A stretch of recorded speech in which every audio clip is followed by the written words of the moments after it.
Hey guys, I'm here at Radio Disney for the Club Penguin Music Jam Takeover with none other than Sabrina Carpenter. Your fans can actually rock out online during the Club Penguin Music Jam Party. I've always wanted my own penguin. Well, now your dreams are coming true, right? Oh my gosh, this is so real. I have the same shirt from my music video. This is perfect. And there's also going to be a Zendaya and a DJ Cole Plante penguin hanging out on the island at the same time. That's fantastic. Let me tell you a story. If you logged on to the virtual world of Club Penguin in May of 2007, issue 81 of the in-game newspaper The Club Penguin Times would tell you that two penguins had recently discovered an uninhabited beach past the wilderness on the east side of the island. They charted a path to find it, but the wind blew their map away.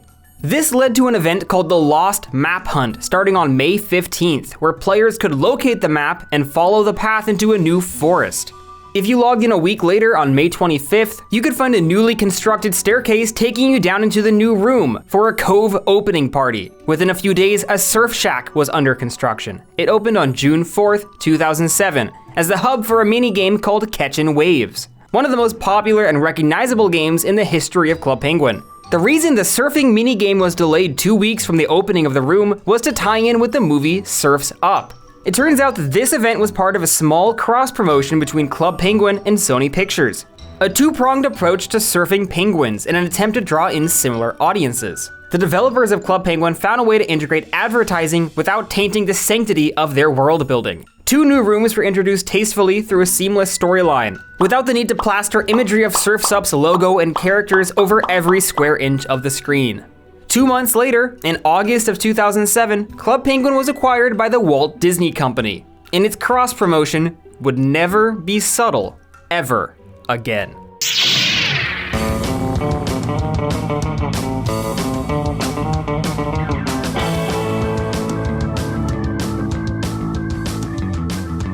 Club Penguin is the ultimate embodiment of you just had to be there. If you were the right age at the right time, this was an online environment that felt more magical than real life. What looked like a simple point-and-click game on paper was enriched with in-game story arcs told through weekly issues of the Club Penguin Times, not to mention monthly parties that would take over the island, and readable books, and treasure hunts, and secret spy missions, and meetable island mascots like PH the Puffle Handler, Rockhopper the Pirate, or Sensei the Sensei. Celebrity worship. Gotta get them started while they're young. The world building was just as much a part of the experience as the gameplay, and I don't think Club Penguin would have been nearly as successful without it. For instance, in February of 2012, players could embark on Captain Rockhopper's quest and sail to countless islands with the goal of building a beacon on Shipwreck Island, so his vessel the Migrator could sail by safely. For the entire duration of Club Penguin, until the day its servers closed, if you were to look through the lighthouse's telescope, you would always see the beacon shining in the distance. The attention to detail and hidden secrets made Club Penguin feel like a real place with a tangible history. That is, until it became an advertising vehicle for all of pop culture's biggest franchises, compromising its own tone and storylines to accommodate its marketing partners. Once upon a time, the game introduced a shell necklace accessory your penguin could wear. I reached out to Club Penguin developer Chris Hendricks, and he recalled that this was a nod to Big Z's necklace in Surf's Up. Sony had wanted a Z on the necklace, but the team at Club Penguin was hesitant to put any direct references to other movies in the game. Chris cited the reason that it would take players out of the world, which was designed to feel independent from real life. But despite the company's founding vision, Club Penguin would soon find itself struggling to survive in the now competitive market it helped create. The rise of iOS games and fierce competition like Minecraft saw Club Penguin's user base on the decline, even with Disney giving it more support than they ever had before. We can only assume from the sidelines that Disney's marketing wing came to see a twofold solution that could drive interest in Club Penguin and promote the company's endless output of kids-oriented media. And these decisions would complicate and destabilize a decade of in-game lore. On May 17th of 2012, Club Penguin was celebrating its 5th medieval party as players worked together to defeat Scorn, the Dragon King. But if you went to the lighthouse and peeked through the wizard's telescope, players could spot a purple meteor hurling towards the island. The Club Penguin Times tracked its imminent impact once the medieval party ended. When it struck the island's dock, lead scientist Gary the Gadget Guy discovered it was made of an unknown element, and its energy readings were off the charts. In only 1 week, this meteor would prompt an event that was the most radical departure from anything Club Penguin had done before. Released in accordance with 2012's The Avengers hitting theaters. Rated E for everyone.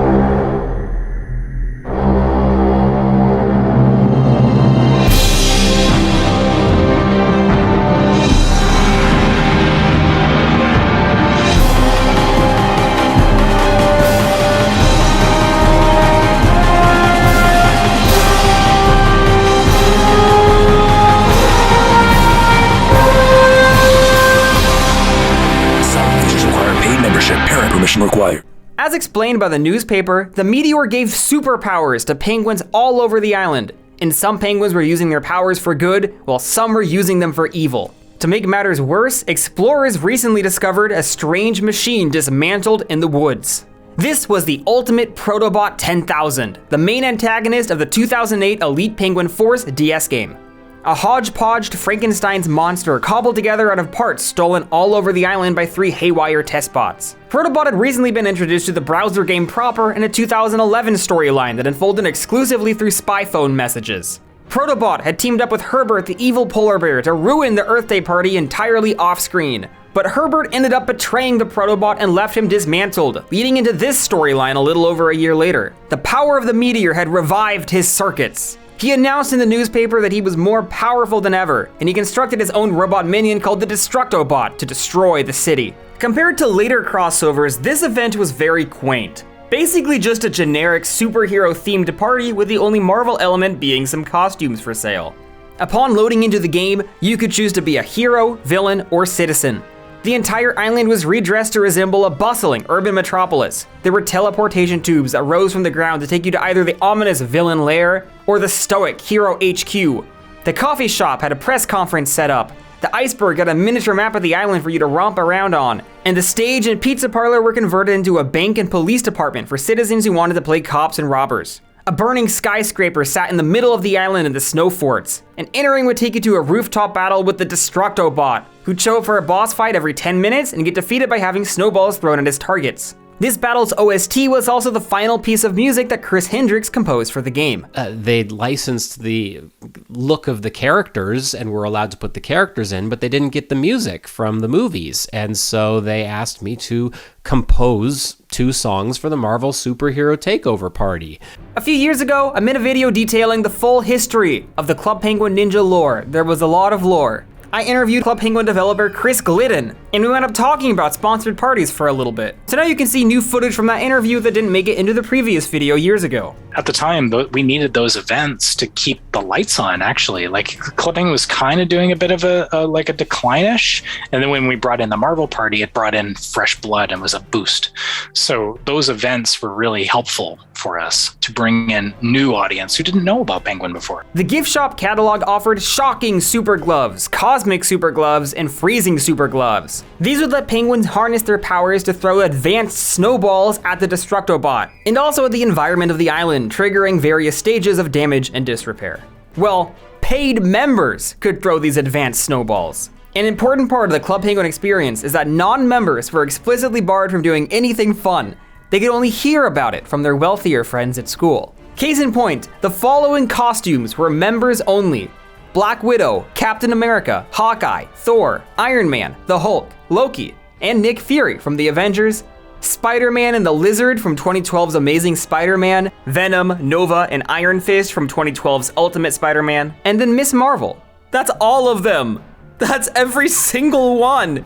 The entire Marvel aspect of the Marvel Party was paywalled. If you weren't a paid member, you couldn't even have powers. You had to run around as a cop or robber because those were the only costumes available to poor people. For my first several years on Club Penguin, my parents got my older sister a membership, but not me, which might go down as one of the cruelest things any parent has ever done to a child. Eventually, my sister moved on, and I informed my parents in no uncertain terms that if they failed to purchase my membership, I would resent them for the rest of my life and bar them from having relationships with my future children.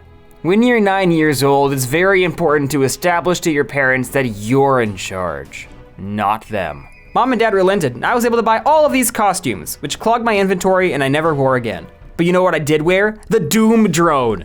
no relation to the doctor of the same name. For 3,000 coins, which is more than most igloos costed, you could buy a costume of the Destructobot.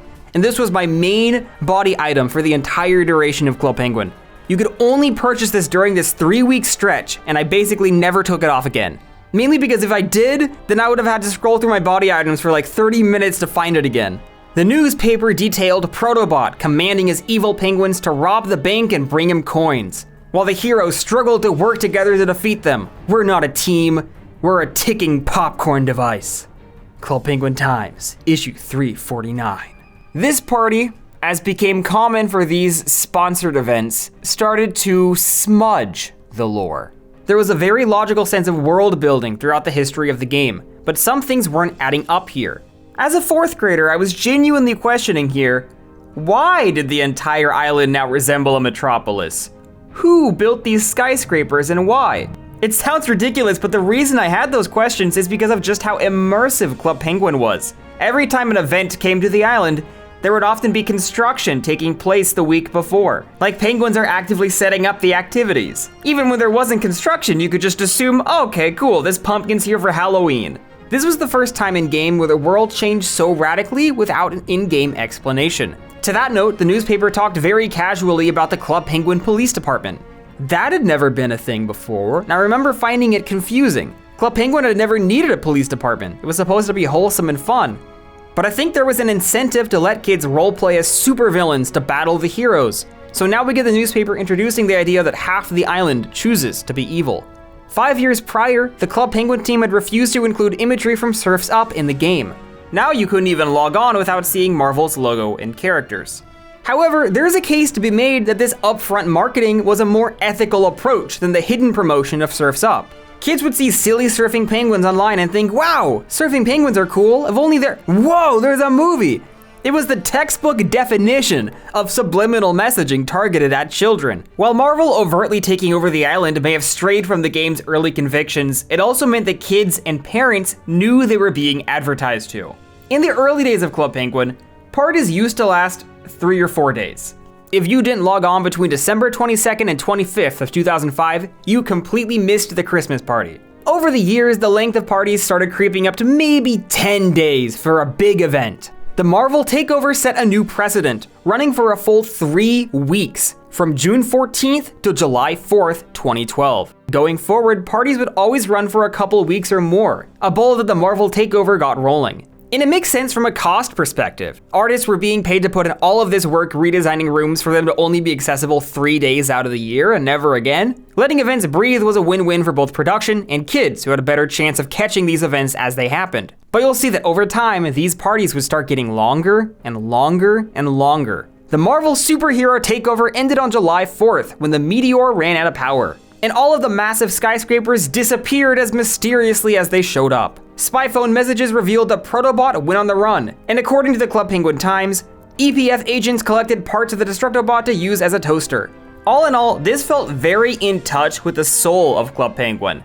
The storyline really didn't draw from the Marvel source material at all, instead opting for an original plot that could slot right in with the history of Club Penguin. Unfortunately, this tastefulness would not stick around for long. I loved this event as a kid, but what I couldn't have possibly predicted was the precedent it would set that would permanently redefine the future of ClubPenguin.com. I vividly remember that as a 4th grader, upon seeing this image in the newspaper during the week-long lead-up to the party, I drew a stunning piece of art depicting the Protobot towering over the agents of the EPF.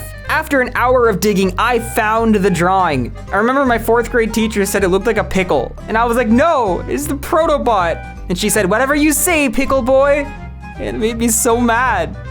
Starting in 2008, Club Penguin celebrated a yearly music jam party, an annual celebration of instruments and rocking out. In 2009, they introduced a musical mascot named Cadence, a DJ, singer, and dancer who served as the face of these parties. As a kid, I thought her name was Candace because I was too stupid to read. In 2012, Disney realized they could use these musical events as a vehicle to prop up their musical artists. And at that time, the Disney Channel original series Shake It Up was deep in its 2nd season with a 3rd season recently ordered. At the time, the show was running a dance competition called Make Your Mark, Shake It Up Dance Off, where kids and tweens could submit videos of their dance routines, and one grand prize winner would get to perform in an episode of the show. Thus came Club Penguin's Make Your Mark Ultimate Jam. Hey, you guys! All right, big fan of you guys' show. Gotta let you know that. Okay, Zendaya, how excited are you to be here? Very excited. Well, we're working on the Make Your Mark Ultimate Jam. There's gonna be live performances and some character appearances that I think you guys might be familiar with. You wanna see? Ooh, yeah, let's check it out. Okay, what do you think? It's just like my character. That's so funny. Look at the detail. They even have my accessory. She looks fabulous. Paid members can unlock Cece and Rocky's signature dance moves. And Cadence is gonna be performing her first single, The Party Starts Now. If you want to find out more about the Make Your Mark Ultimate Jam, log on to clubpenguin.com/Ultimate Jam. They had a Spider-Man party and a Zendaya party back to back. They knew! Club Penguin knew! The week after the Marvel Takeover ended, Cadence announced a new music jam and said that this year she invited her good friends Cece and Rocky to join the fun. There was a week of construction in typical Club Penguin fashion, and we were told that Rocky and Cece themselves set up these stages all over the island to film a music video, which is called The Party Starts Now and available on Club Penguin's website. Make Your Mark, the Ultimate Jam, ran from July 19th to August 3rd, 2012. Most of the island's decor was reused from previous years, with returning centerpieces like the stage at the dock, the Casa Fiesta at the ski village, and the nightclub's rooftop, which I always noticed was missing its jetpack landing pad seen in the Jetpack Adventure minigame. This year introduced the members-only Epic Show Stadium, accessible from the snow forts. Every 20 minutes, Cadence and the Penguin Band would appear to give a performance. I have a really strong memory of this stadium show, and so I'm surprised to learn that it was only here for these 2 weeks in 2012 and never came back. Exclusive to this event, Cece and Rocky joined as mascots, who would waddle around various rooms and occasionally dance in the Epic Show Stadium's members-only VIP backstage. Fun fact, Zendaya and Bella Thorne were actually controlling their avatars. Second fun fact, I blatantly lied when I said that. No, of course they weren't. It's important to distinguish that the penguin Rocky has no relation to the penguin Zendaya. She comes later, and they're completely different people. Hey, what's up? I'm Bella. And I'm Zendaya From Shake It Up. We just want to tell you how much we think Club Penguin rocks. We love shaking it up with all the other penguins and DJ Cadence in the disco room. And waddling around meeting our friends and playing fun games. But what we love most is looking after our pet puppets. We just love fashion, so it's fun to use our eye for design to style and customize our igloos. So go check out Club Penguin and come join the fun today. Hope to see you soon in Club Penguin. It's worth noting that Rocky and Cece aren't from Club Penguin. They were just visiting. Their mascot scripts seem to imply they didn't know what puffles were, which raises the question, where are they from? Are there other islands populated by Club Penguin penguins? Or are they still from Chicago and everyone in Chicago is a penguin in the Club Penguin universe? I always got the impression that Club Penguin existed on our Earth, somewhere deep in the Arctic. That was the image that it seems like the game was trying to build in its early years. But Rocky and Cece is an early example of these sponsored parties starting to blur the line of Club Penguin's mythology. Starting in 2009, every summer saw Club Penguin celebrate an adventure party, usually prompted by Captain Rockhopper returning to the island. Only a few weeks after the Ultimate Jam ended, the migrator could be spotted through the lighthouse's telescope. Rockhopper found a massive collection of fruit on Innocent Island and decided to bring it to Club Penguin. But unfortunately, he also grabbed an unknowingly cursed totem. Thus, Club Penguin celebrated the Adventure Party, Temple of Fruit, which ran from August 23rd to September 5th, 2012. This entire event was a cross-promotion with UK-based smoothie company Innocent Drinks. Look, I've told you 1,000 times, Mad Carla just isn't that complicated. I'll talk to you later. Hi, here at Club Penguin we really love our fruit. Isn't that right, Liz?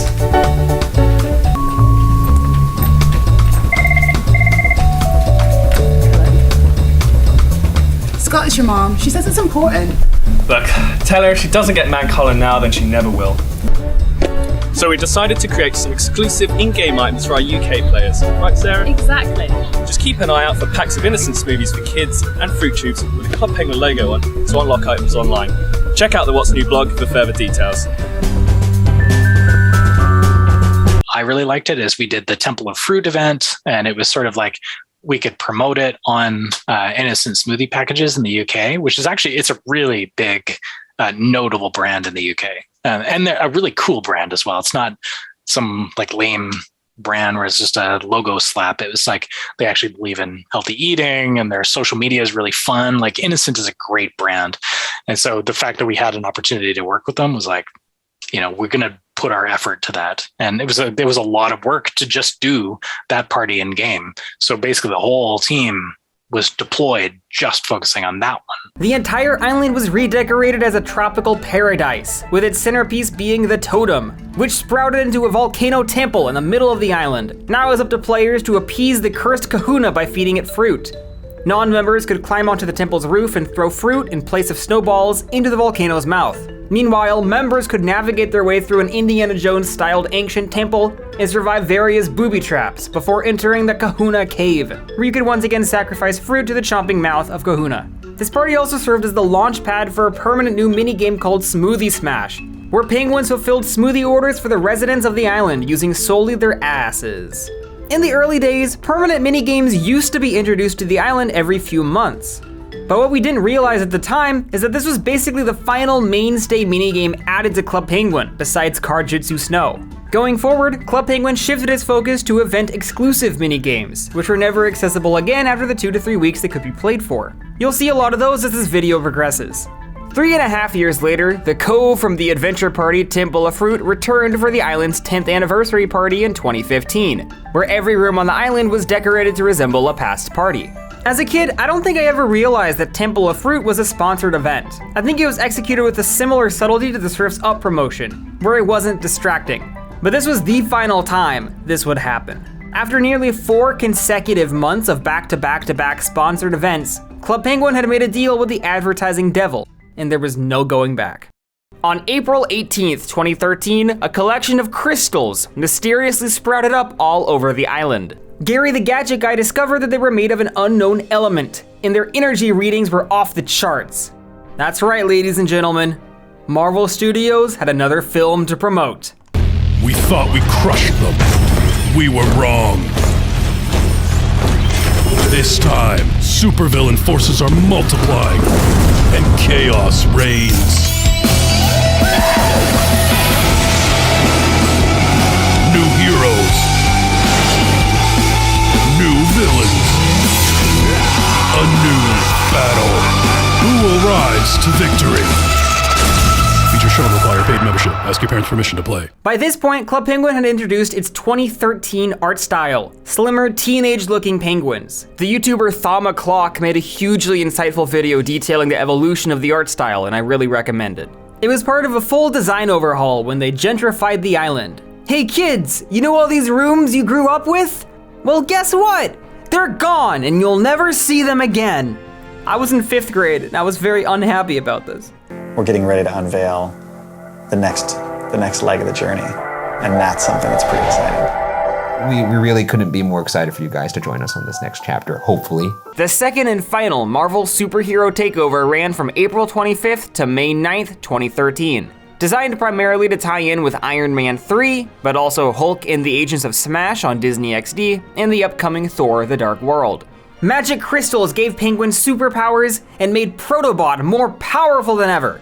This time around, Club Penguin got rebranded as Penguintropolis, once again with no explanation provided for where the name or the skyscrapers came from. The Destructobot didn't return. Rather, the story revolved around Protobot attempting to create a robot army and replace all penguins with machines. You still had the option to choose a side, and I think it's really funny to think that penguins would team up with Protobot when he's openly stated his policy is to annihilate them. The heroes, meanwhile, had a collection of 9 super gloves to choose from, which not only had destructive capability, but also regenerative. Members could throw super snowballs in a tug of war to either destroy or heal the city. Non-members could just watch everyone else have fun. Besides the bank and police department, every room was redesigned from scratch this year from the last party. The newly redecorated Cove was now the entry point to the villain's secret lair. Meanwhile, a cannon at the beach would take heroes to the Hero Carrier, clearly inspired by the Helicarrier in the Avengers. The beach would also give access to a room called Hero Lab, obviously inspired by Stark Tower from the Avengers and Iron Man's Armory from Iron Man 3. This party had 2 exclusive minigames, the Doodle Jump inspired Hero Bounce, which would let you collect crystals, and Robot Factory, which would let you assemble evil robots. All costumes from last year returned besides the 3 power gloves and the Doom Drone. New members-only costumes included countless Iron Man 3 suits, as well as the Mandarin. Finally, you can dress up as a Middle Eastern terrorist in Club Penguin. Some people call me a terrorist. I consider myself a teacher. The Elite Penguin Force has found WMDs at the lighthouse! You could also dress as A-Bomb, She-Hulk, Red Hulk, and Scar from Hulk and the Agents of Smash, Odin and Sif from Thor the Dark World, as well as the Iron Spider and Captain Marvel.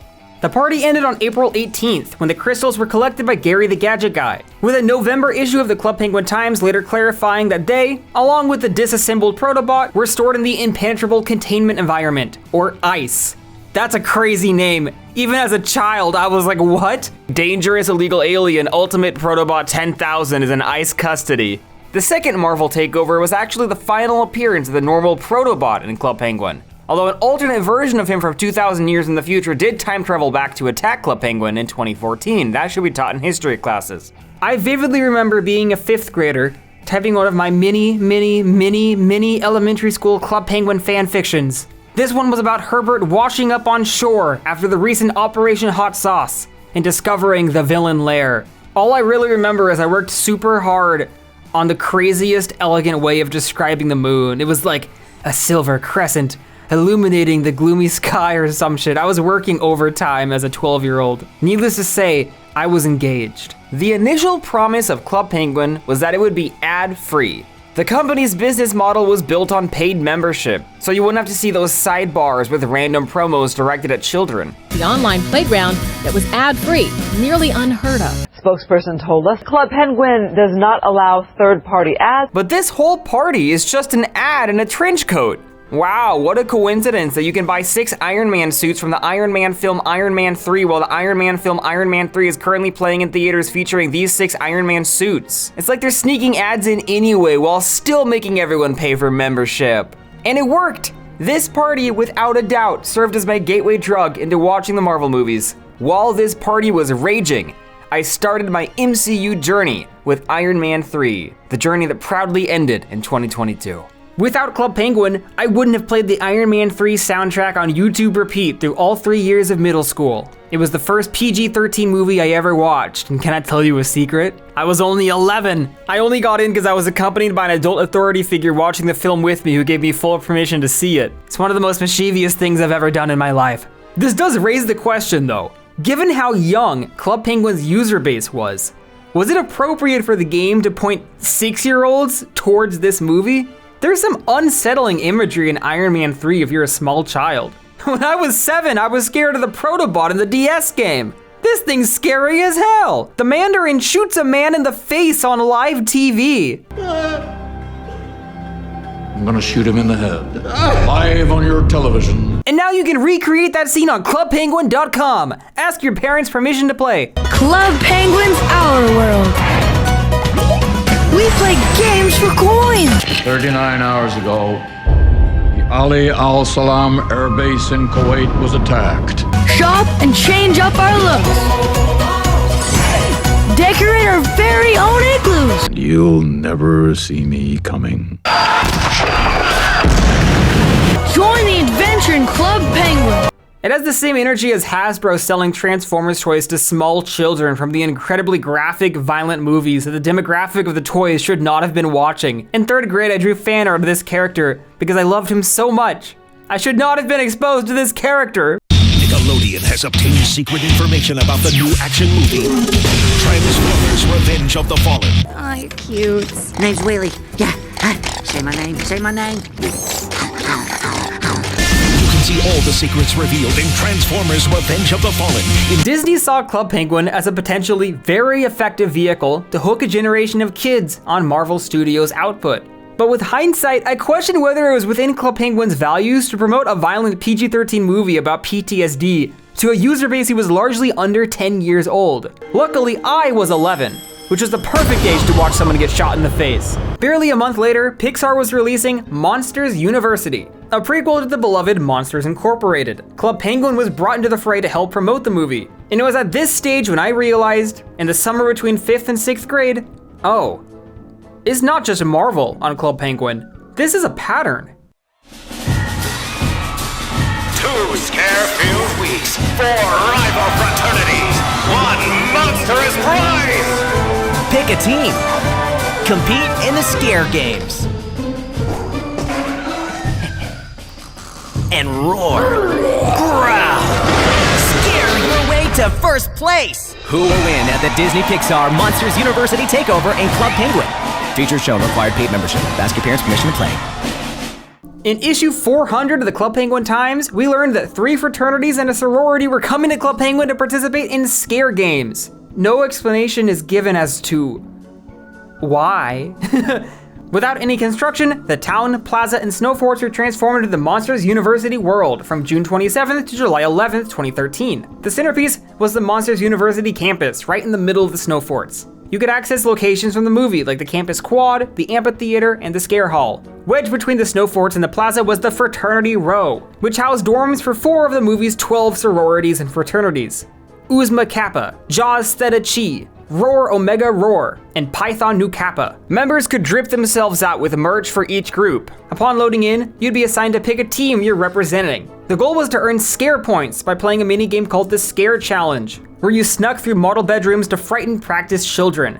You could also scare all the players in the room around you using a special emote. Unsurprisingly, at the end of 2 weeks, the winning frat by far was Uzma Kappa, which housed the 2 protagonists of the film. The amphitheater was celebratorily decorated with their colors on July 6th. Members could buy costumes of Mike, Squishy, Sully, Johnny, George, a CDA agent, Terry and Terry, Randall, Art, Squishy's mom, Hardscrabble, Brock, Dawn, Claire, and Chet, all of whom have left a substantial impact on pop culture. Don't forget to subscribe to me here on Think Noodles 2 if you want to see all CP all the time. As a kid, I thought this one was strange, and I liked Monsters, Inc. I just didn't think it was a good fit on Club Penguin. I thought it felt kind of forced, and I really can't shake that feeling. It bummed me out that this movie was promoting Monsters U specifically, and you couldn't get costumes of the characters from the far more iconic Monsters Incorporated. You couldn't even dress as regular Mike Wazowski. You had to be this ugly version with braces and a hat. They did very little to justify this happening within the narrative of the island. By this point, these takeovers had developed a negative reputation amongst the vocal and active online community. We may have been like 10, but we had opinions. And the game was seemingly starting to lose the heart it once had. And the next takeover would shatter the island's world building beyond a point of no return. In 2012, the Walt Disney Company acquired Lucasfilm on a $4 billion deal, and made immediate plans to launch a sequel trilogy continuing the stories of Luke, Han, and Leia on screen for the first time since 1983's Return of the Jedi. While there was already a massive generation of kids who'd grown up on Star Wars recently, they had primarily enjoyed the franchise's Clone Wars era, the subject of the recent prequel trilogy and Cartoon Network's Star Wars: The Clone Wars. Disney made a calculated effort from 2012 to 2015 to get kids invested in the story of the original trilogy as a means of supporting Star Wars: The Force Awakens. On July 11th, 2013, an article from Variety revealed that Club Penguin would be hosting the largest party in the history of the website, the Star Wars Takeover. Dun, dun, dun, dun, dun, dun, dun, dun, dun. It's copyrighted. Dun, dun, dun, dun, dun. I'm just gonna do this because I can't play dun, dun. I can't play the song. Dun, dun, dun, dun, dun, dun, dun, dun, dun, dun, dun. Dun dun dun dun dun dun dun dun dun dun. Help me, Club Penguin. You're my only hope. I'm fat as hell, man.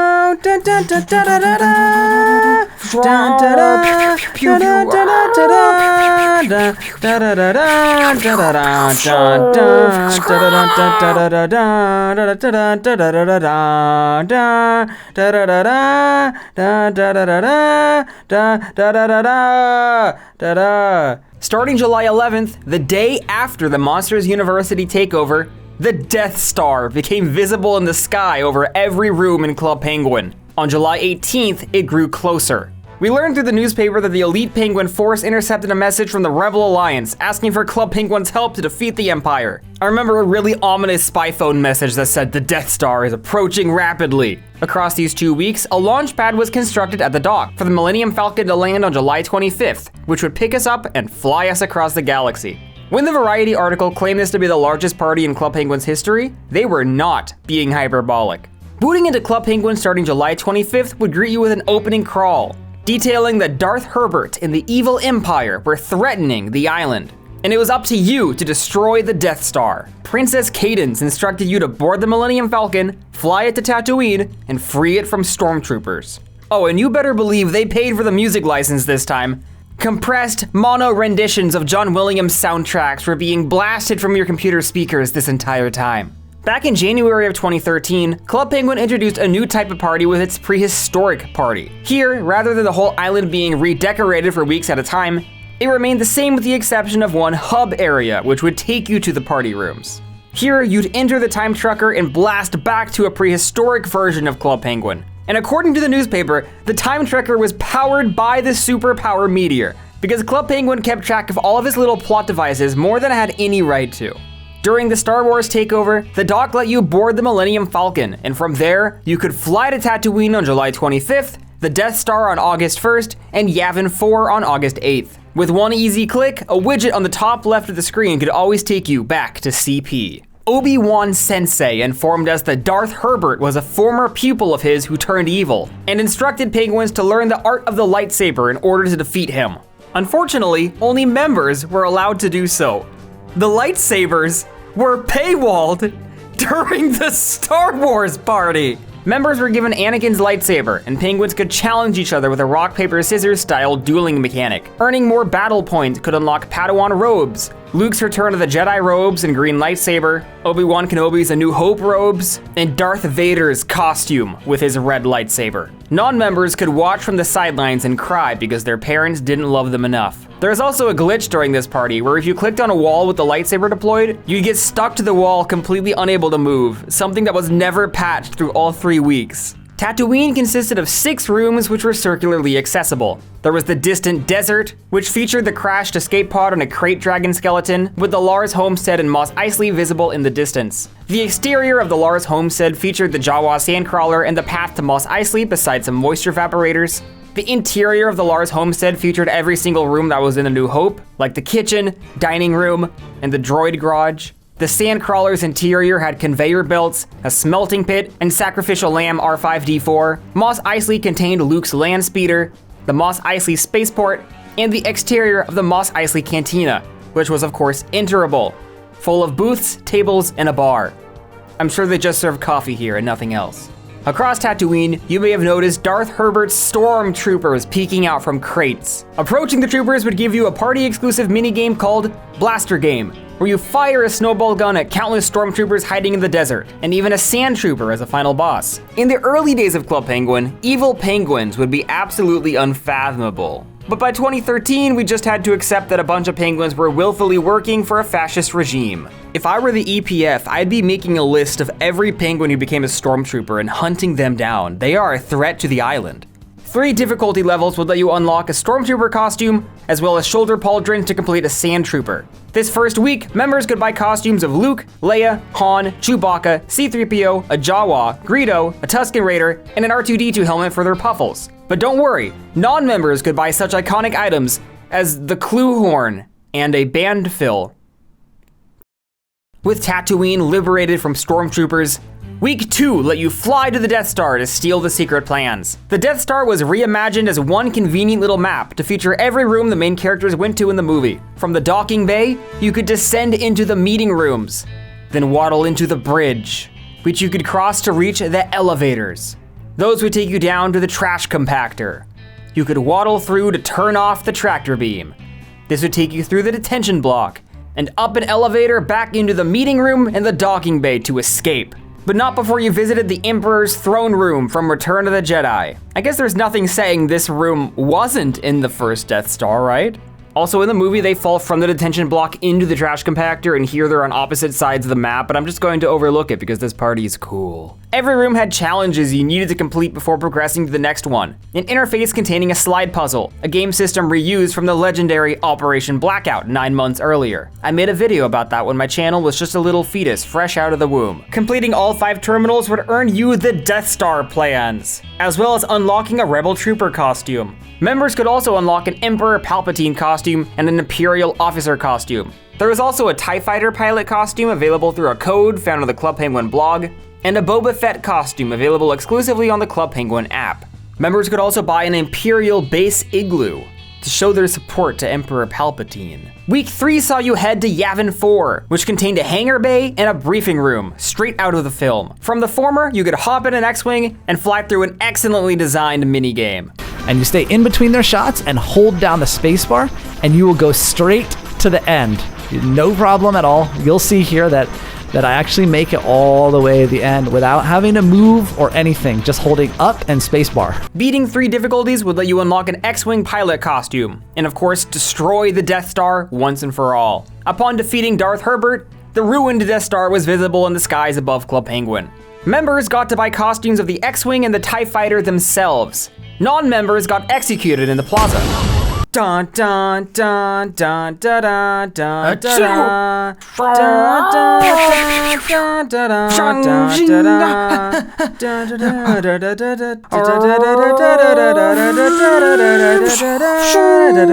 join the epic adventure.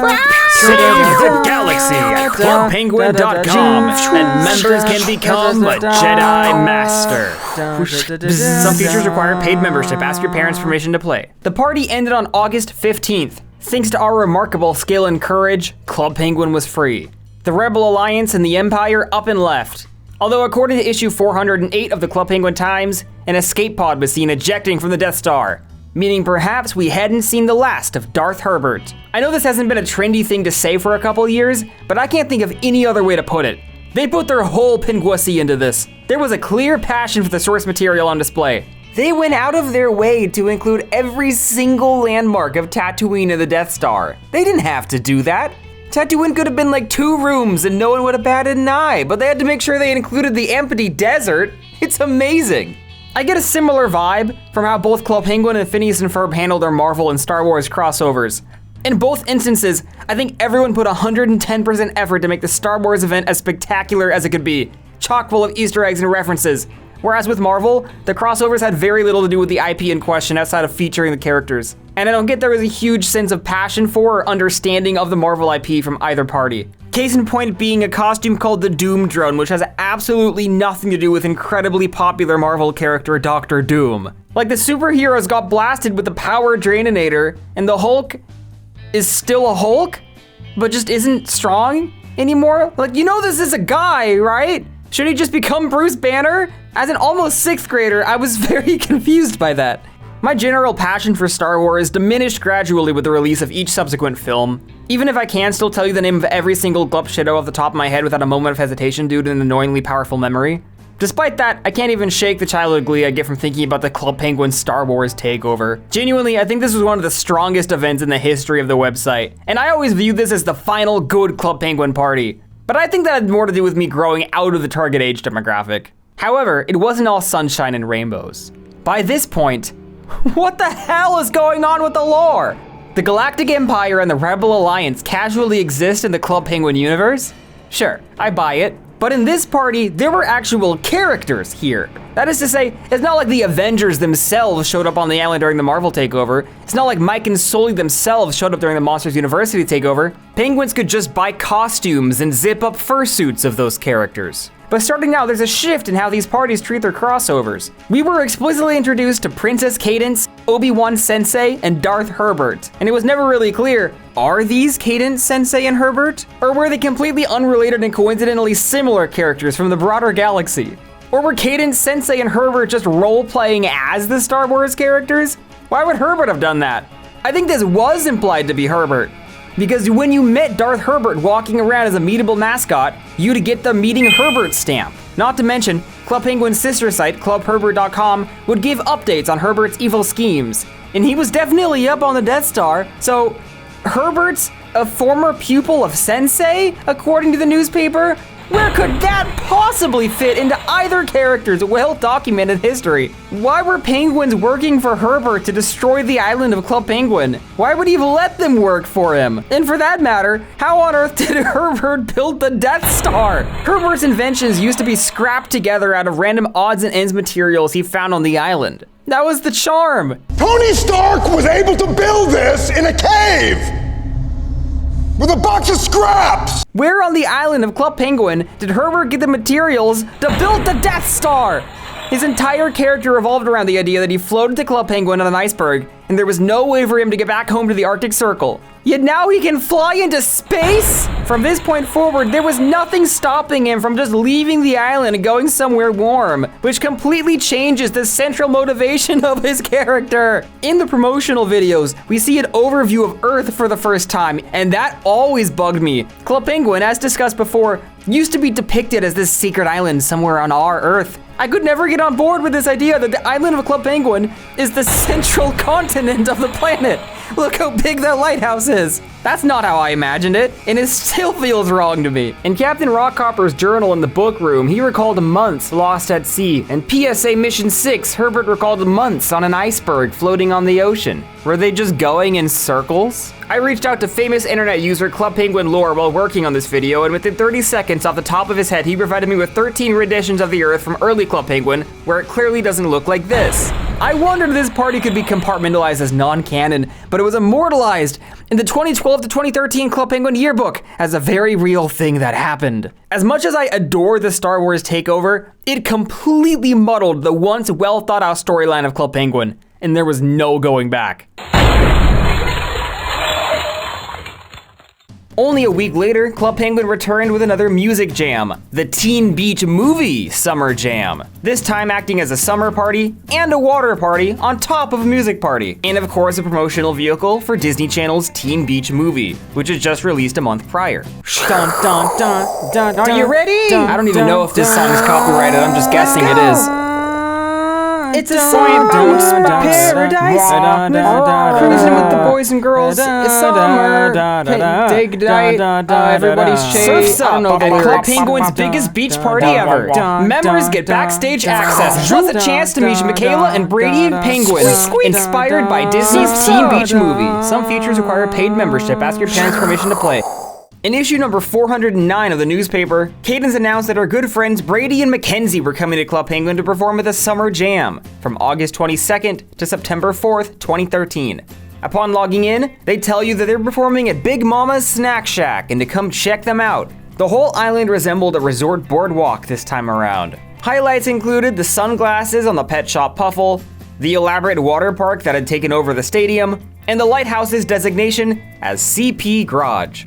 A fun fact is that when the island was overhauled in 2013, the cove remained the same until this party. Its tropical redesign stuck around as its permanent look going forward until the game closed its servers. From the snow forts, you could enter Big Mama's, where NPCs of Mackenzie and Brady would perform their hit song Surf's Up every 20 minutes. No relation. Members could access the VIP backstage, where Brady and Mackenzie waddled around as mascots. Hey Chrissy, have you ever seen a penguin surf? No? Well, I happen to know that they love to surf, and speaking of surfing, I have a big secret to share. Club Penguin's summer party is gonna be a Teen Beach Movie Summer Jam. Check it out. It's me, Earth Brady. Through the town, beach, and plaza, you could access an auto-scrolling highway for gangs of motorcycle riders to drive through. Likewise, the dock, beach, forest, and cove would bring players to an auto-scrolling wave for some exciting surfing action. Every day you could collect a free musical item around the island, while members could buy costumes of iconic characters such as Brady, Mackenzie, Butchie, Chi-Chi, Big Mama, Leia, Giggles, Sea Cat, and Tanner. 2 years later, the plaza from Teen Beach Movie Summer Jam returned for the island's 10th anniversary party in 2015, alongside the cove from Adventure Party Temple of Fruit. My favorite color purple is definitely the yellow one. Because, I don't know, I really like the color yellow. Any, like, creative and spontaneous. I wish I could mix two of them because I really like the purple one because it loves dancing. And then, the purple one because it's seen a unicorn. No, that's the rainbow one. Oh, the rainbow. Oh, I get all my purples confused. Some of the things I don't want to miss at the Teen Beach Movie Summer Jam is just everything. Oh, the whole island is going to be decked out with Teen Beach Movie stuff. You're going to, like, have Big Mamas, you're going to have motorcycles, surfing, and you're gonna have Chi-Chi hair. What I wouldn't want to miss is also to go to Big Mama's backstage and meet Brady and Mac. Yeah, that's gonna be cool. Awesome. I think I logged into Teen Beach Movie Summer Jam, but I've never seen the movie, so I don't think I cared enough to meet the mascots. Not 100% sure. But around late 2013 to 2014 is when I stopped logging into Club Penguin religiously. I was growing up, I'd finally entered middle school. By 2014, I was really only keeping up with Club Penguin by checking the wiki every couple months to see if there was anything EPF or Ninja related on the horizon. And if there wasn't, which there usually wasn't, then I probably wasn't logging on. I never felt too old for Club Penguin, I just felt bored by it and put off by 2013's graphical overhaul. At the end of the day, I think the Teen Beach Movie Summer Jam is another harmless and innocuous integration in the same vein as Make Your Mark Ultimate Jam. The same cannot be said for the next crossover. The hit film Muppets Most Wanted premiered on March 21st, 2014, and with it came the strangest takeover yet. Here we go. Well, I think these penguins are ready for the Muppets World Tour in Club Penguin.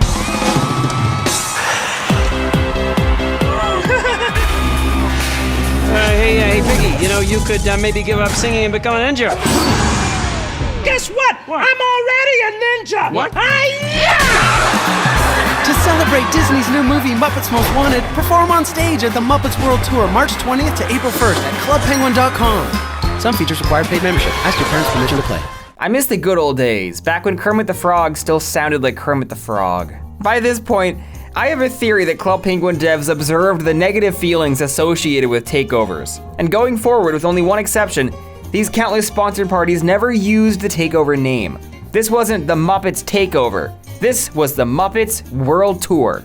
In issue 437 of the Club Penguin Times, Cadence announced that the Muppets would be coming to Club Penguin as part of their world tour, and she'd be bringing a bit of the world to Club Penguin. From March 20th to April 1st, 2014, players were greeted by Kermit upon logging in and encouraged to audition for a role in their show's big finale. Rooms all over the island were decorated to resemble real-world countries, again with no construction or setup like Club Penguin used to have in its heyday, and no explanation as to how the penguins knew these countries existed in the first place. Who was the first penguin to discover Mexico? Kermit the Frog walked around the island as a meetable mascot, and he did not match the art style at all. In each room, you could meet Muppet NPCs, which I would go as far as to call disturbing and unpleasant. And they would give you an item and ask you to perform a task with it as your audition. The goal was to fill out your passport, performing acts for all of the Muppets in order to get a ticket to the grand finale. In the forest, resembling Germany, Fozzie asked you to throw a cream pie.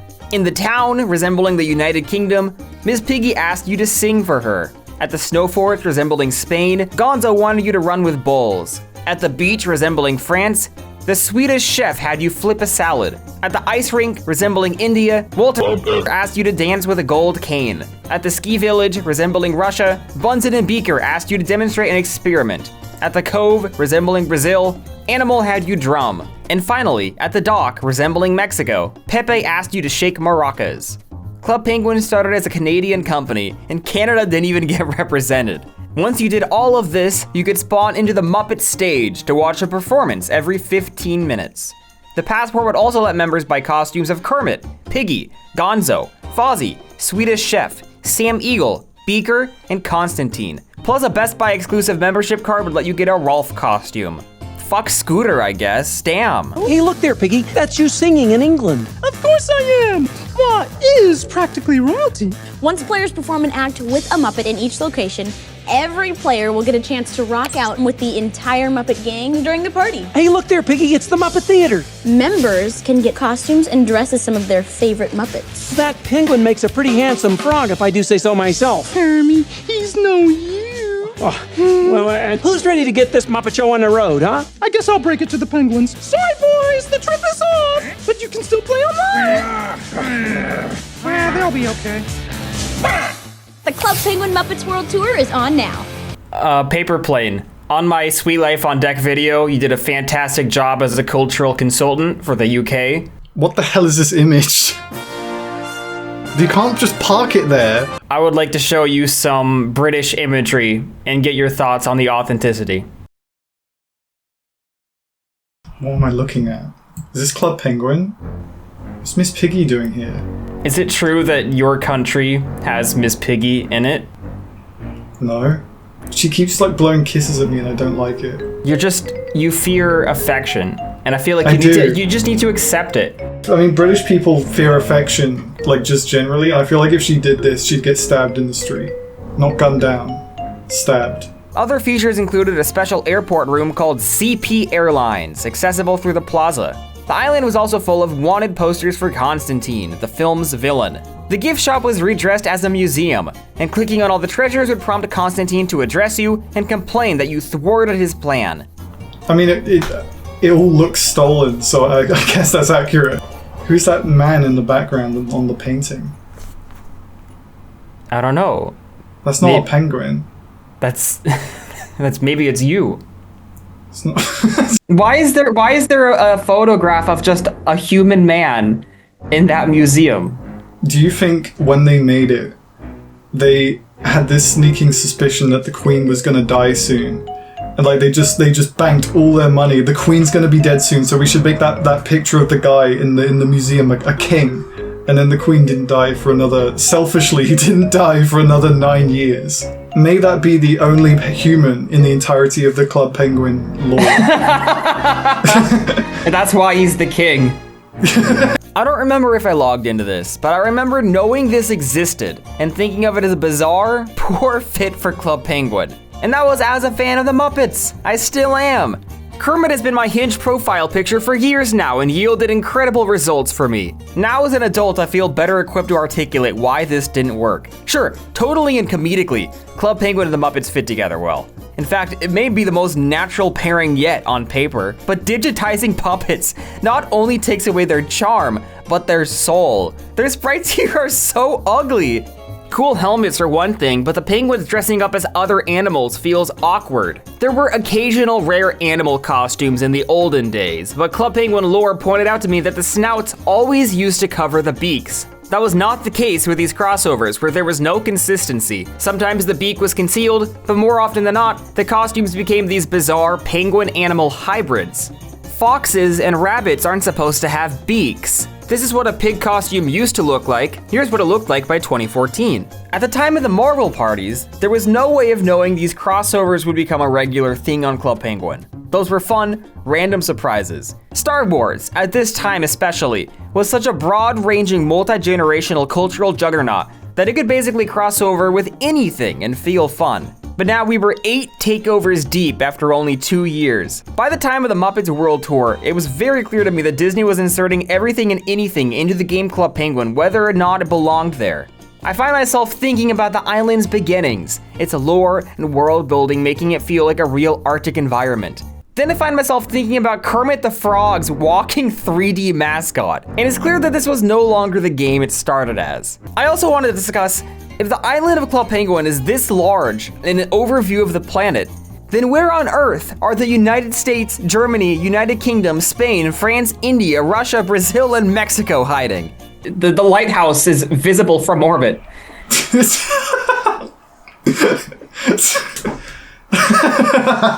What's even the point of having a lighthouse at that point? You can see it from like across the globe. The Club Penguin penguins are like flat earthers because they're like, well, you can see the lighthouse from everywhere. So if the earth is flat, then how come I can see it from Spain? So the lighthouse looks about 4 stories tall, honestly, and you can see it from space. So if you get like the average size of the penguin and then compare that to the size... calculate the circumference of the planet. This is a penguin next to the lighthouse in game. And it looks like you could probably stack 1, 2, 3, 4, 5, maybe like 12 penguins to the top of the lighthouse. Average penguin height. An emperor penguin, it says, is 3.6 to 4.3 feet. Let's just say 4 feet. So that's 48 feet for the lighthouse. I mean, that looks like that planet is 2 lighthouses long. It really does. So I think we could just round it and say the planet is 100 feet wide. This is hell. So the circumference of the Club Penguin planet is 314 feet. The Statue of Liberty is 305 feet tall. Okay, a football field is 360 feet. So a football field is bigger than the planet. I wish I lived on Club Penguin. It would be so convenient. All your friends would be like just there, and you're like, let's go to Brazil, and you just swim for 10 seconds to Brazil. Every party from here on out, I never attended. By the end of 6th grade, not even a year after the Star Wars party, the Secret Agent storyline was really the only thing that lingered in my heart. Up until this point, I've been raw dogging this video from memory. Now I gotta start Googling this. 3 months after the departure of the Muppets, Music Jam returned with yet another Disney Channel tie-in. But this time, there was a twist. From July 17th to 31st, Cadence opened a luxury cruise line and invited her close personal friends Zendaya and Sabrina Carpenter, as well as the equally famous Cole Planté and Violetta. Dude, who isn't Cadence friends with? How does she even know all of these people? Was she born into nepotism or something? If Club Penguin had lasted 1 year longer, Cadence would have said, "Hey everyone, I'm bringing my friend Drake to play at the Music Jam." Thank you everyone, I'm a huge fan of CP.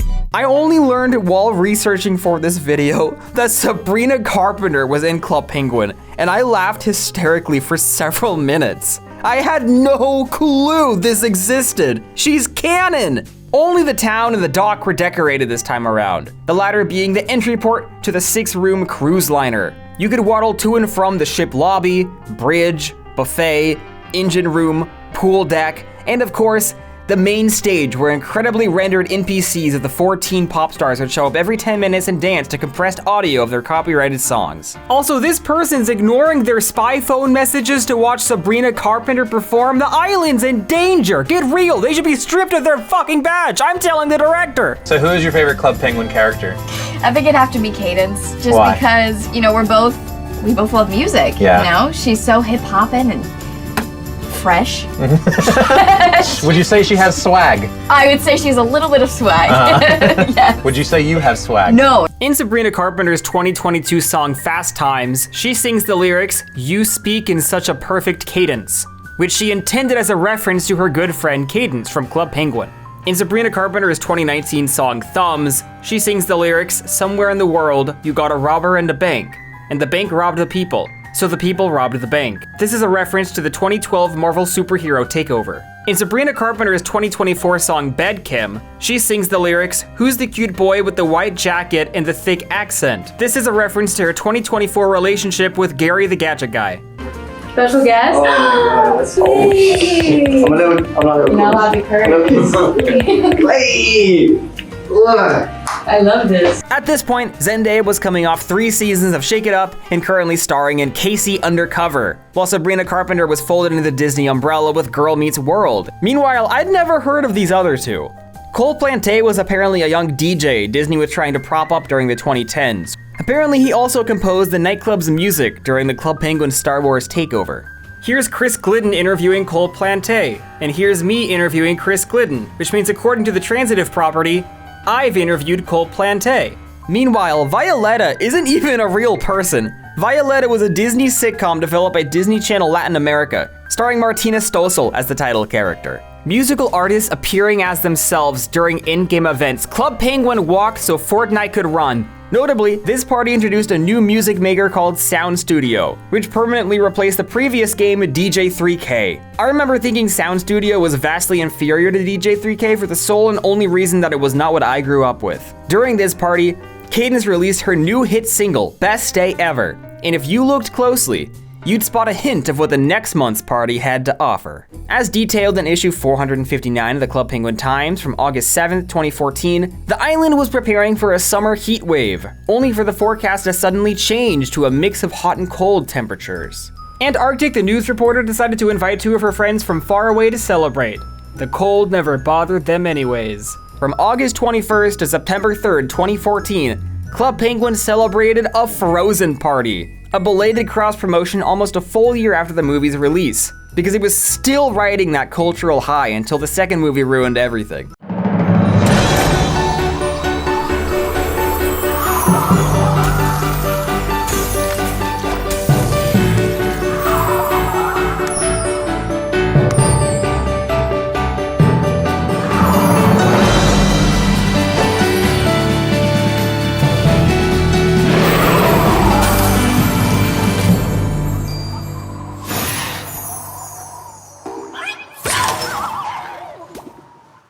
Elsa, Anna, and Olaf themselves came to visit the island, and Elsa made free Ice Palace igloos for everyone, even non-members.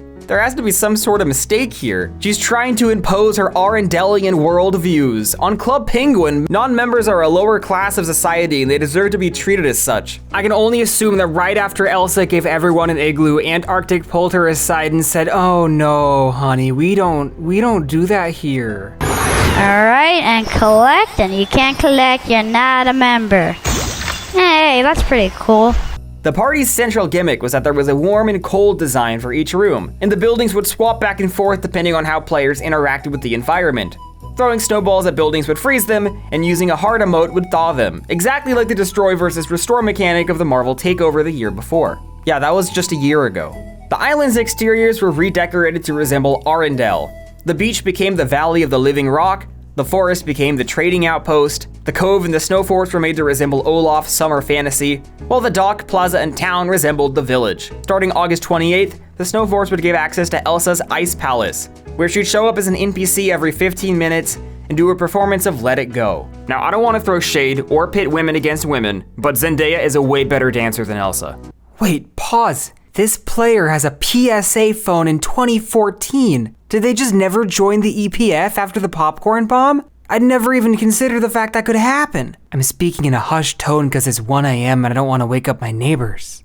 I record all the yelling segments on weekdays when they're gone so they don't hear me through the walls and think I'm weird. There was a collectathon to find magic snowflakes across the island. Finding all of them would give access to a number of items and gradually let members adopt a snowman puffle, transform into Olaf, and finally transform into Marshmallow. The party ended on September 3rd. Anna, Elsa, and Olaf sailed away, closing out the cross promotions of 2014. The Frozen party was huge from a numbers perspective. The Frozen event brought in a whole bunch of Frozen fans into learning about Penguin. The problem is that they loved Frozen, they showed up for the Frozen event, and didn't necessarily stick around for the rest of Penguin. As a kid, I was really into Star Wars Rebels on Disney XD, a spiritual successor to Star Wars The Clone Wars, which was both considerably worse and considerably better. As a 7th grader, I really wasn't following Club Penguin anymore. I was more interested in flirting with girls and then completely ghosting them due to a fear of commitment. So imagine my surprise when I discovered that there was a Star Wars Rebels party on Club Penguin and I completely missed it. I remember I only learned this party existed when a friend from church showed me after the fact and all the cool items she got. 10 years later, that friend's happily married, while I'm complaining on YouTube about inconsistencies in the Club Penguin lore. Do you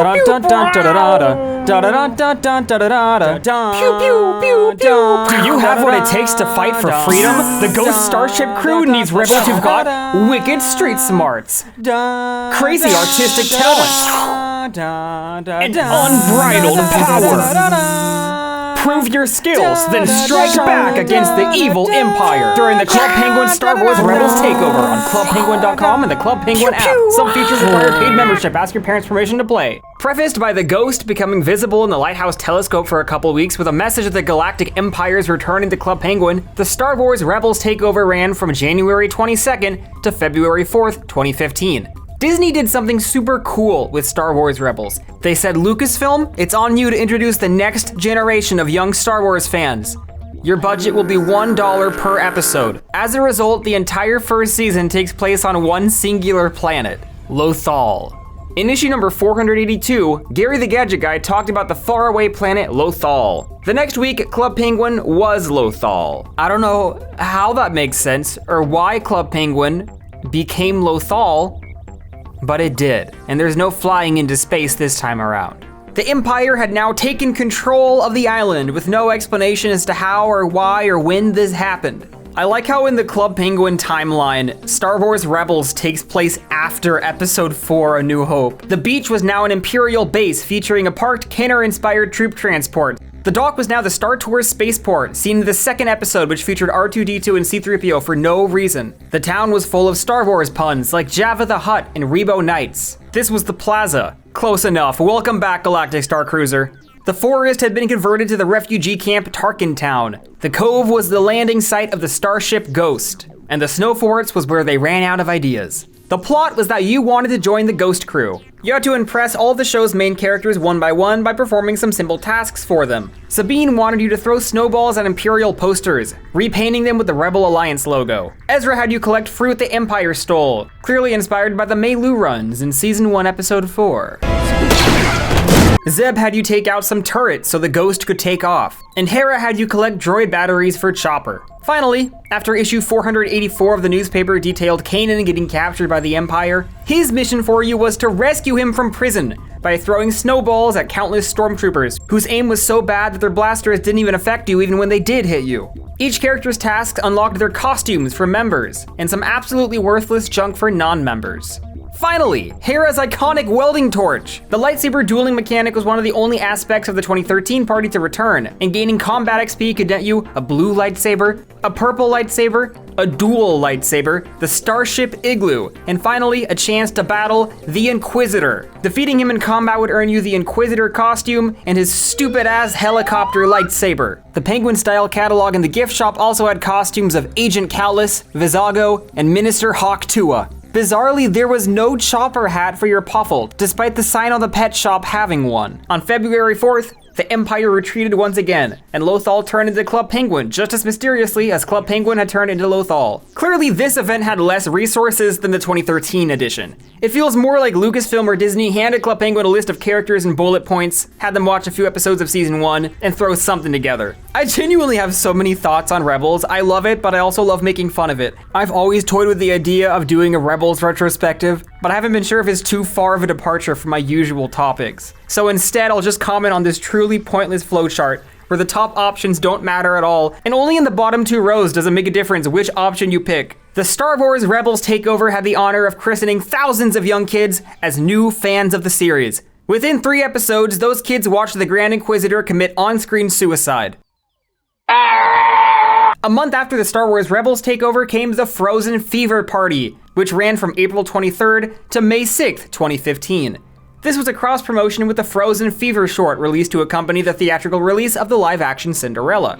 The storyline, closely following the short, was that of Elsa suffering through a cold as she brought Anna to Club Penguin to throw a surprise birthday party. The Club Penguin Times clarified this was a second surprise birthday party, following the one seen in the short. This event was largely identical to the 2014 party, with the same cold versus warm mechanics, transformations, and locations. Only the dock had a new design, now to resemble the outside of the palace. From there, you could enter Anna's room and follow a red ribbon to collect a bunch of pins for your player card. After a successful party, Elsa, Anna, and Olaf once again set sail on May 6th, 2015. This was the first one of these crossovers to completely reuse assets from the previous entry. Even the Marvel Superhero Takeover, which by all means could have looked the same both times, was redesigned from the ground up for 2013. This is an important turning point, because just 3 days before the Frozen Fever Party launched, Club Penguin was hit by a massive round of layoffs in April of 2015. From this point on, the massive scale of parties over the last several years was never seen again. Not just in these cross promotions, but any events. There were no more fancy animated trailers to announce the parties. Club Penguin also lost his full-time composer Nori Henderson during these layoffs, and there was very little original music composed for the game going forward, none of which was for the sponsored parties. In May of 2015, Marvel Studios released Avengers: Age of Ultron, and Club Penguin did nothing. Come on, the Marvel superhero takeovers were about robots. It was so obvious. Protobot and Ultron could have teamed up and made out with each other. Only 2 months after Frozen Fever, Club Penguin celebrated an Inside Out party in correspondence with Pixar's release of that film. It ran from July 23rd to August 5th, 2015. As detailed in the Club Penguin Times issues 503 through 509, Captain Rockhopper accidentally ate some cursed stinky cheese and seemed to be progressively losing his mind in various messages sent in bottles. He eventually washed up on shore with no memory of his identity or his occupation. So Gary the Gadget Guy, my goat, created the Minderizer 3000 to let penguins enter his mind from the dock. The goal here was to help Rockhopper's embodiments of joy, sadness, anger, fear, and disgust to find Rockhopper's core memories before they disappeared forever. The Minderizer at the dock was the only decorated room on the island this time around. Within the Minderizer, 5 exits from the headquarters led to 5 locations. Dream Productions, where you could find his sad memory of running out of stinky cheese. Loot Island, where you could find his angry memory of Crab stealing the migrator. Food Island, where you could find his disgusting memory of eating a seaweed sandwich. His Subconscious, where you could find his fearful memory of getting stuck on the crow's nest. And finally, Imagination Land, where you can find his joyful memory of the day he found Yar. However, there are immediate continuity errors here. First off, he didn't get this jacket until the Club Penguin redesign of 2013. He used to be ass naked besides the hat and the beard, which is how all penguins belong. Secondly, according to Captain Rockhopper's journal in the book room, he found Yar on a piece of driftwood, yet this memory depicts him finding Yar on Rockhopper Island. How embarrassing. You could put the core memories back with a quick slide puzzle, reused from Operation Blackout and the Star Wars Takeover. Each memory you unlocked gave members a costume of the corresponding inside-out emotion, plus the ability to transform into Bing Bong and the Rainbow Unicorn. Why was Riley's childhood imaginary friend from when she was 3 in Rockhopper's mind? I remember as a kid, I went to my conservative aunt's house and both my little cousin and her were like, we didn't get it. That was a weird, pointless movie. And as a 7th grader, I had to explain to them that it was a metaphor. It's like, it's about growing up. These are all the emotions and the parts of the subconscious. And they were just not following. They were like, how are we supposed to know that? We didn't have any of that info going in. It's like, you don't need that info. The movie explains it. How do you, as a full-grown adult, fail to understand that Inside Out is a metaphor? If my neighbors ever hear me and ask, I have this whole cover story prepared that I'm a voice actor. Because I can't just say like, oh, I'm a YouTuber. That's embarrassing as hell. But if I'm like, I'm a voice actor, that's cool as fuck. That's immediately understandable. That's if I ever get asked, but like, why would they ask me? You know, like that's not a thing that's gonna happen. I'm prepared for nothing. Only a month later came the Descendants Party from September 16th to 30th, 2015, tying in with the release of the Disney Channel original movie of the same name. The movie's called Descendants, not Descendants Party. The party's called Descendants Party, the movie's called Descendants. It's a party about the movie Descendants. The only narrative explanation we got was, a new school will be popping up next week. Why? What? In 2013, Club Penguin introduced a school, which permanently replaced the recycling center, and I was very, very sad. Sure, I never went in the recycling center, but I liked knowing it was there. During the Descendants Party, there was no quest or storyline at all. The school was redressed to resemble Aradon Prep and included an interactive tic-tac-toe element. The facade was so large on the outside that the mine shack was removed entirely, replaced instead with a trapdoor on the ground beside a transforming statue of the beast. And in a rare event to make the iceberg accessible from another room, a bridge led over to the Isle of the Lost. Members could buy costumes of Evie, Mal, Carlos, Jay, Audrey, and Prince Ben. With little impact on the annals of Club Penguin history, the Descendants Party concluded just in time for Halloween, and it'd be a 7-month break before 5 straight months of sponsored events. Well, except for one honorable mention. In the year 2015, a gaming mascot was taking the world by storm, and his name was none other than Frederick. No, Club Penguin did not have a Five Nights at Freddy's sponsored event. But what they did have was the clearly FNAF-inspired 2015 Halloween party. To preface, Gary the Gadget Guy built animatronic doubles of all the island's mascots to celebrate the 10th anniversary party, only for them to go haywire the next week during Halloween. Turns out Herbert reprogrammed them. Players could also transform themselves into bots during this party. FNAF 3 had recently come out, and this was literally just Springtrap. I always come back. It's well documented that a lot of Club Penguin's parties and events were done directly in response to fan requests. I think Club Penguin had gotten a whole lot of emails that year asking them to do a FNAF party, and this was them throwing a bone. I remember I missed this entirely. I saw it on the wiki, I said, it's just a Halloween party. And then in November of that year, I learned what the party actually was, and that it was a Herbert storyline, and I was so mad I missed it. It was now 2016. Another year, another slew of crossovers. From May 8th to July 6th came the Zootopia Party. Oh my God! A genuinely horrifying looking rendition of that fox from Zootopia and Officer Judy Hopps had shown up to the island, and they did not match the game's art style at all. This character is known on the internet for a lot of things, and being ugly is not typically one of them. The newspaper never gave an explanation as for why Zootopia characters were here. Disney had a movie to promote, and that was about it. I recently discovered a new website called Reddit, and Zootopia was voted as the worst event in Club Penguin history, beating out Frozen and Descendant, singular. This party had no quest, no story, nothing in particular to do. The fox from Zootopia and my girl Judy encouraged you to walk around and look at all the regions from the movie that were being represented on Club Penguin. The plaza became the Rainforest District, the town was Tundra Town, and the snow forts were Savannah Central, through which you could enter the Zootopia Police Department headquarters, Officer Judy Hopps' place of work in the film. 2 weeks later, there was an update to add more rooms, which is really weird, and it makes me wonder if there was a time crunch and these rooms weren't ready in time for the party to launch. The dock was now the Bunny Burrows, the forest was now Little Rodentia, the stadium was now the DMV, and the coffee shop was Mr. Big's house. Let's go ahead and explore the island a little bit more. Let's go ahead and see if there's anything on here. No, nothing on here. In the stadium, nothing in the stadium.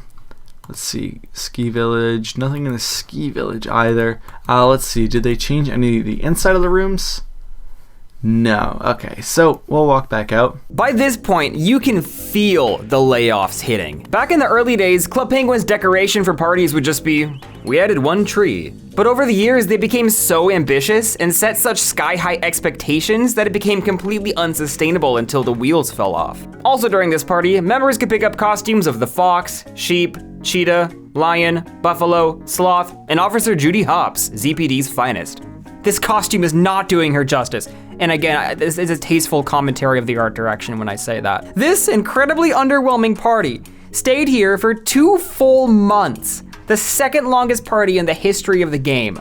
Parties getting bloated to 2 to 3 weeks was cool, but there were a lot of instances where I'd log on, see the island unrecognizable, and wish it could just be redecorated like regular Club Penguin. But in the twilight years of the game, in the midst of chaotic layoffs and empty offices, they had to stretch these events to fill the calendar, which left me annoyed during my incredibly rare logons, because the island would be sitting in these absolutely unrecognizable states for more days out of the year than it looked like normal Club Penguin. If your parents had sex when the Zootopia Party started, their fetus would be like 1/4 of the way done by the time it ended. So it seems that the pattern of Club Penguin parties going on for more than a month is continuing, so we'll see what the future has to bring with other parties.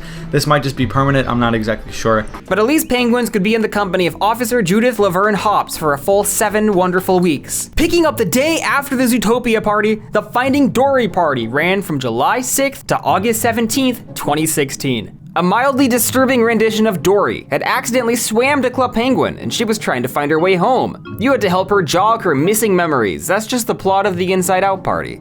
The newspaper didn't even say goodbye to the folks from Zootopia. They just disappeared to never be acknowledged again. Only 6 scattered rooms were decorated for the party. The cove, town, and iceberg looked generically oceanic. The dock resembled the Marine Life Institute, the newspaper explaining that PH built it after being inspired by Dory's presence. She just looked at this fish and said, "This reminds me of a Marine Institute," and then by sheer coincidence constructed one which was identical to that which appeared in the film. The beach resembled the drop-off, and for some reason half of it was gone. From there you could access an exclusive party room called The Reef, which was sadly the final original party room in the history of Club Penguin.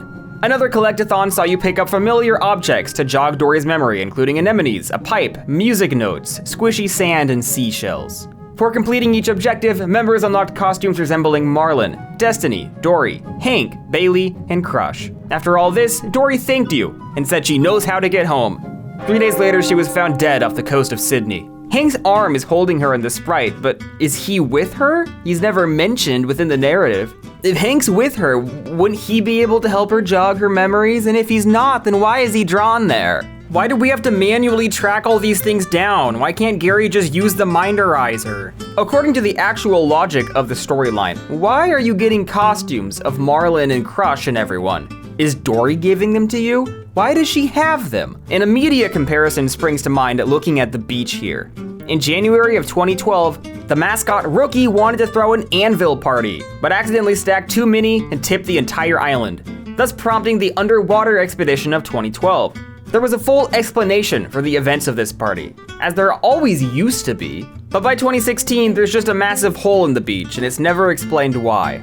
Hey, you wanna know a universal consistent across the entire Club Penguin game? Fish don't talk. They were depicted as just regular fish, but all of a sudden, here comes a sentient talking one.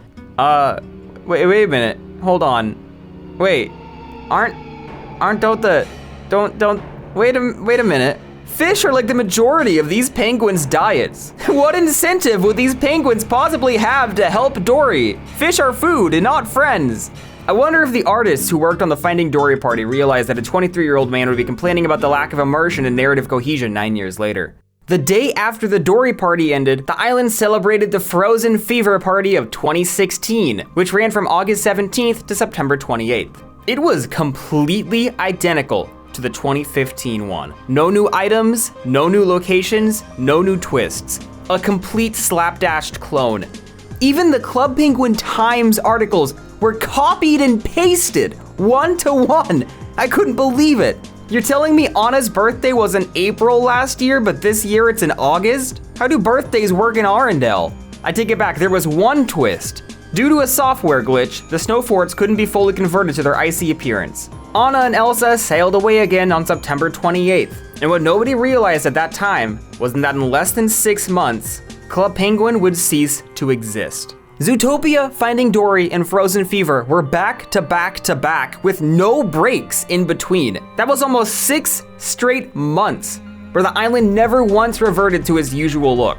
By this point, Club Penguin was running on empty. The game had drastically declined in popularity in the wake of mobile games. Layoffs after layoffs after layoffs. The game closed in Russia. The game closed in Germany. As a kid in these later years, I thought Club Penguin was just being lazy. But in reality, this was basically a skeleton crew with a fraction of the resources they had only a few years ago. As depressing and anticlimactic of a note this is to end the list of sponsored parties on, it's sadly very emblematic of the state Club Penguin was in by the end of its life.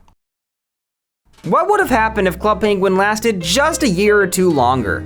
I don't expect these crossovers would have slowed down. Would we have seen a Cars 3 takeover? Would we have seen an Infinity War themed Marvel superhero takeover? Would Palpatine's return have been revealed in Club Penguin instead of Fortnite? By the end of the game, I think it had become too far removed from its soul. The story had become creatively compromised. And I don't think it was in the pursuit of greed or profit. I think it was in the pursuit of survival. The corner of the internet that Club Penguin helped define had evolved to no longer need it. But when I think back to my time on the island, the takeovers are never what I think of.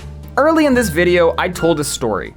In February 2012, players could embark on Captain Rockhopper's quest and sail to countless islands with the goal of building a beacon. For the entire duration of Club Penguin, until the day its servers closed, if you were to look through the lighthouse's telescope, you would see the ruby shining in the distance. When I wrote that, I started to tear up. I think I've gotten choked up every time I've made a Club Penguin retrospective, and that speaks to how profoundly impactful it was to me growing up. I remember being on a phone call with my best friend as we finally met Captain Rockhopper on Shipwreck Island in 3rd grade. And that's just one of hundreds of core memories that I carry with me to this day and define my creative identity. After everything I've said in the last 90 minutes, I think there's a lesson to be taken away from this. And it's the idea that no matter who